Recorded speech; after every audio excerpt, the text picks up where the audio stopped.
समाजरे सेवा क्षेत्र में अग्रणी भूमिका नहीं जय जगन्नाथ सेवा ट्रस्ट। एही सेवा अनुष्ठान केतेबेले रक्तदान शिविर तो केतेबेले गरीब लोकंकु खाद्य कंबल बंटन पुणी केतेबेले प्राकृतिक विपर्यय समय रे आगुआ होई विपदरे पड़िथिबा लोकमानंकु उद्धार कार्य लागि पड़िथांती। एही सेवा ट्रस्ट द्वारा आज कटकर थोरिया साही निकटस्थ मोहन मंडपरे पखाल दिवस पालित होई जाइछि। एही कार्यक्रम रे कटकर बहु मान्यगण्य व्यक्ति राजनेता एवं बुद्धिजीवी प्रमुख उपस्थित होई पखाल भोजन रे सामिल होइथिले। एही कार्यक्रम को जय जगन्नाथ सेवा ट्रस्टर सभापति मनोज पंडा, संपादक शशांक शेखर दास, जुग्म संपादक हरमोहन नायक, ट्रस्टी सुप्रभा स्वाई, ट्रस्टी नीलाद्री भूषण दास एवं जय जगन्नाथ सेवा ट्रस्टर समस्त सदस्य और सदस्य परिचालना करी कार्यक्रम को विशेष सफल करथिले। कटकरू आकाश कुमार स्वाईंक रिपोर्ट, श्रीक्षेत्र न्यूज।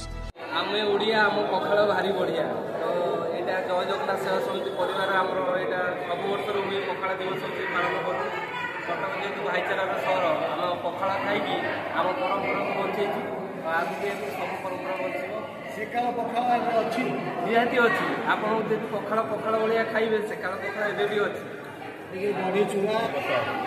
तो आम ओडिशा भितर जिला पखाल खाइबाटा कहीं जान नथे किंतु एभली अबिका पखाल प्रिय हेले सारा भारत वर्ष पखाल आम ओडिया खाद्य पखाल सारा भारत सारा विश्व में गोटे परिचय सृष्टि कले एवं आप देखिए जय जगन्नाथ सेवा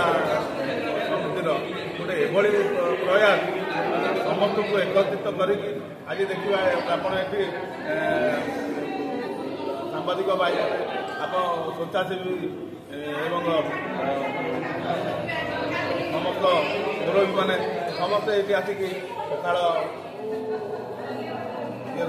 सामिल होती एवं भारी खुशी लगुच समस्त को एकत्रित करके जय जगन्नाथ सेवा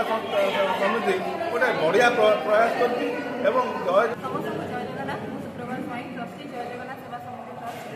विश्व पखाल दिवस पालन कर कौन कहे केमती कटकिया भाईचारा खाली कटकी पखाल भूल हम